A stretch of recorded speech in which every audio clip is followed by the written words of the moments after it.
This is Chicago's Morning Answer with Dan Proft and Amy Jacobson on AM 560. The Answer.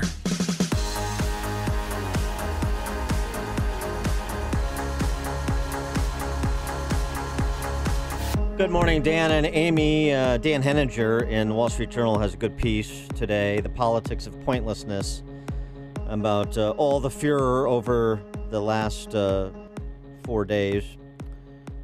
He writes, Charlottesville was a political riot. Is Charlottesville the future?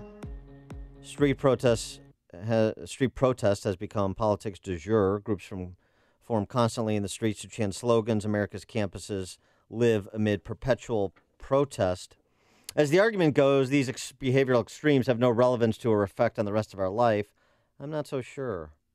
There have been a series of events lately that suggest the most basic requirements of intellectual or political seriousness are losing ground inside institutions that once provided ballast against the extremes. He references the firing of James Damore at Google, for example. He goes on to say, to write, traditional politics is being overtaken by a cult of self-referencing, what I would call condemnation Olympics. From the nonstop street protest to what's going on in Washington, everything now is just a selfie. Is he right? 312-642-5600, turnkey.pro answer line, 64636DA, turnkey.pro text line. And we've got a local pastor who's fitting right into the description of the landscape offered by Daniel Henninger. Yeah, Pastor James Dukes. He's written a letter, Dan. So now the ball is in Mayor Emanuel's court. He wrote a letter asking him to remove the names of two presidents who owned slaves from parks on the South Side, Jackson Park and Washington Park. He actually wants the George Washington, that bronze statue that's at 51st and King Drive. He wants that removed. And because he said it's not appropriate for those African Americans who predominantly live in that side of town. It represents, on one hand, a hero to some, a forefather, a revolutionary. But then for us of African American descent, it represents a person who owned 317 slaves. Do you think the average person, though, who looks at the statue and when they're in Washington Park, thinks of slavery with President Washington? Because that's the lack of information and knowledge, and people said we could use this statue as a way of teaching history, but all our history books never depict the president as that. So he wants, are you ready for this? He wants Jackson Park to be renamed to honor former Mayor Harold Washington, and Jackson Park obviously to be renamed for Reverend Jesse Jackson or possibly singer Michael Jackson. That's not a joke, right? I know, I shouldn't be laughing. It's not a joke. That's what he's No, I mean, it suggesting. is a joke, but he's not joking. No, he's not joking. Jesse Jackson Park. Uh-huh. Or Michael Jackson. Michael Jackson Park. Yeah, so then you don't have to get rid of Jackson Park. How about Reggie Jackson Park? I know. What about LaToya? Oh, yeah. Where's her park? But Jackson Park is going to be right next to the Obama, presidential library. Maybe they could rename it Obama Park. Mm-hmm. Yeah, maybe that was a suggestion too. Sure, all good suggestions. But if we get rid of George Washington statues, are we just going to rip up our $1 bills because he's everywhere? Well, this is. I mean, really, what's next? The money, currency, the monument in D.C. This is consistent with what Al Sharpton had to say too about the Jefferson Memorial, which is. He's not necessarily saying it should be raised, but it shouldn't be supported by the federal government. Okay.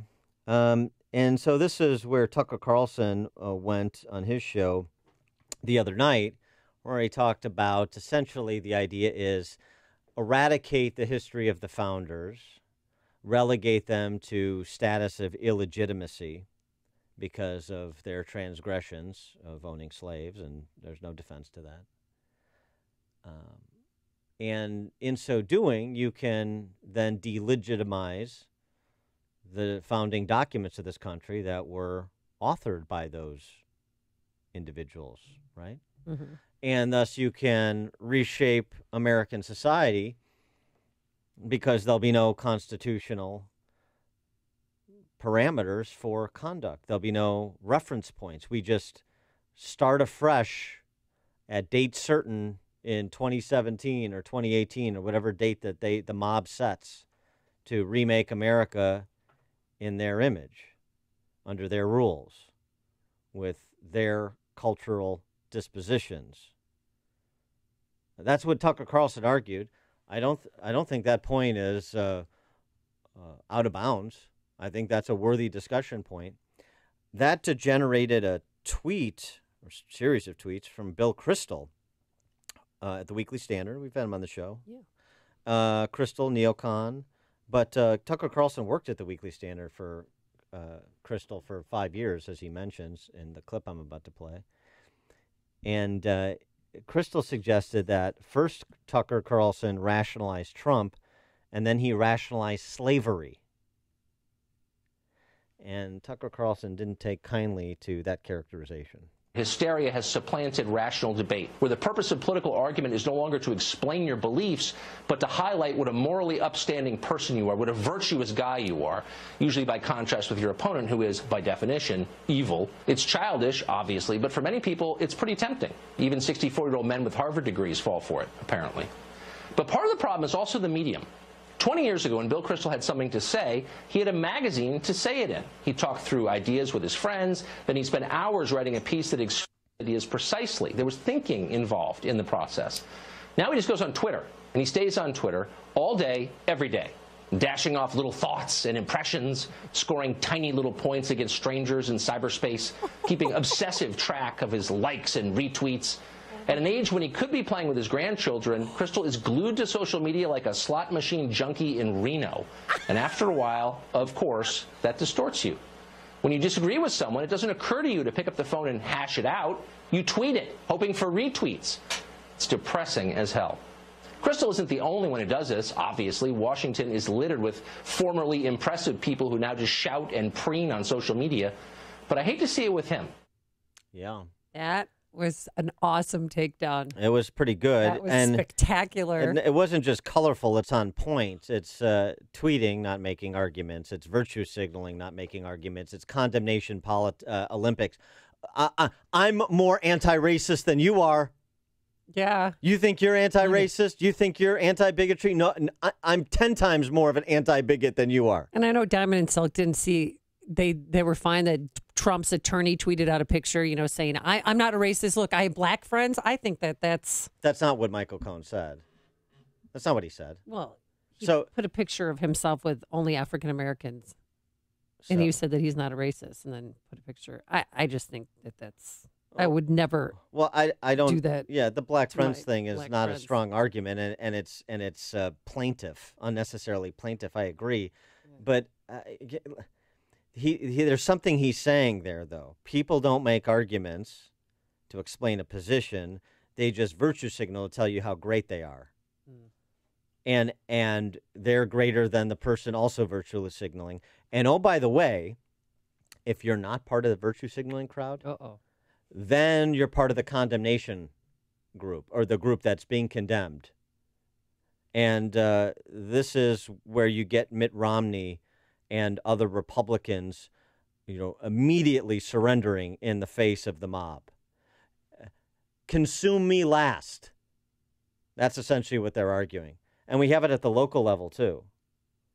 There's we'll get to this, the political cartoon, little controversy here in Illinois that is giving Democrats that Democrats are using as an opportunity to virtue signal about Chicago schools, despite the fact that they've lorded over them for 100 years and destroyed them and have relegated generations and generations of mostly black and brown children, certainly in the last 30 to 40 years, to second-class citizen status because they've never were afforded the chance to earn a quality education. And then they don't keep the neighborhood safe for those same black and brown families. And then we have the highest black unemployment in the country.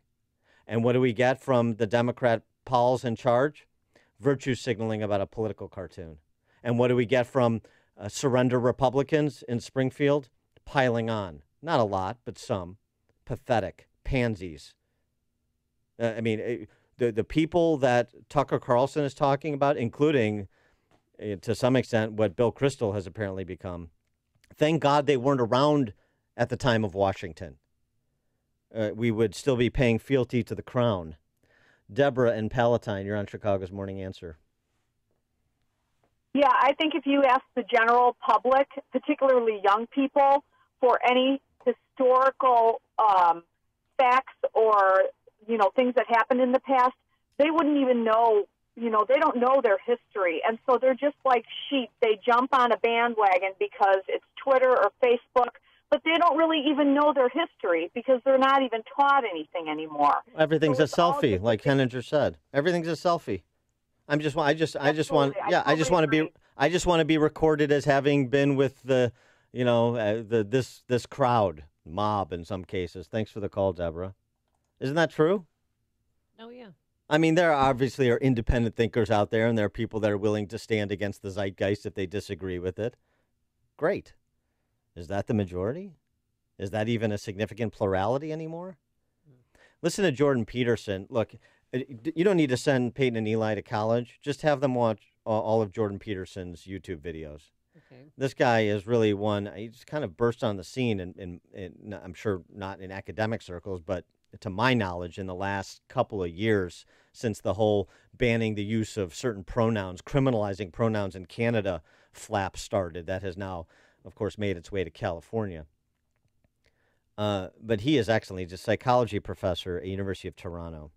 And he talked about this giving in to tyranny. Listen to what he has to say and what his suggestion is for people who are facing being silenced because they're not virtue signaling with the rest of the mob. If you're being required to do things that make you weak and ashamed, then stop. Don't do them. Like one of the things I learned from Solzhenitsyn and Frankl was that systems go terribly out of control when people don't stop them when they're going mildly out of control. And you might say, I should just keep my goddamn head down and shut up. It's like, maybe you should. Like, that's not bad advice. You don't want to make unnecessary enemies, and you don't need any more trouble than you need. But you got to ask yourself on a day-to-day basis, what makes you think you're not selling your soul? And there's so much foolishness going on in the mid-level bureaucratic world now. That's where all the tyranny seems to be focused. And the reason that it multiplies is because sensible people say nothing when they should say something. And what's so strange about that is that there are way more sensible people than people who aren't sensible. They're just not as noisy. And but Viktor Frankl, he's talking about Holocaust survivor, Alexander Solzhenitsyn, the Gulag Archipelago, two noteworthy intellects for those not familiar with them. But what about that? And what about what he's really getting to is history is always changed by the committed few for good or for bad. So decide which side of history you want to be recorded as having stood. A small band of bad people can change history tragically. Have we learned no lessons, even of the recent past? Frankly, around the world, even of the present. How big is ISIS relative to the world of the numbers of sensible people, including in North Africa and the Middle East and Central Asia? I really encourage people to take Jordan Peterson's words to heart. Dawn in Plainfield, you're on Chicago's Morning Answer. Good morning, and thank you for taking my call. I just wanted to say I think racism and sexism have many forms, but honestly, I don't think there's anything more demeaning or insulting when you are pandering or overcompensating to a certain group of people with motives that only bring chaos and division. So I know that the left is all up in arms over what Trump said on Saturday, over the violence in Charlottesville. I understand. But honestly, I'm not surprised. But what I cannot comprehend is how for 8 years, President Obama said nothing. He did nothing to address the violence and the poverty in his own hometown of Chicago. So, the reason why Americans are so frustrated is the media only holds one side accountable and ignores the other. And no matter what you think about Trump, he exposes the motives of the left. One other Jackson you forgot about was Bo. Well, Bo Jackson. I would support. Oh, that's right. Thank you, Dawn. Bo knows parks. Bo knows parks. I like it. I would support a Bo Jackson park. Tom in Deer Park. Hi, my comment was in regard to the local minister that wants to teach history by changing the name of parks of prominent figures in our history to pop stars, modern politicians, and charlatans. And you know what? He'll get his mission accomplished. I'll give you the example, to my mind, was a guy named Colin Kaepernick, who I never heard of. I'm not a sports dude. And overnight, he's a household name, and you're talking about him at the water cooler and over the dinner table. So that's what these, if you want to call it virtue signaling, I think that's what he's got in mind, this fella. Thanks for the call, Tom. I think you're onto something. Kaepernick Park? No. Doesn't roll off the tongue. I'm telling you, the ball is in Mayor Emanuel's court. There's going to be pressure from the African-American community for him to do something, to change the name of Washington Park and Jackson Park. So Tiny Dancer Park? Tiny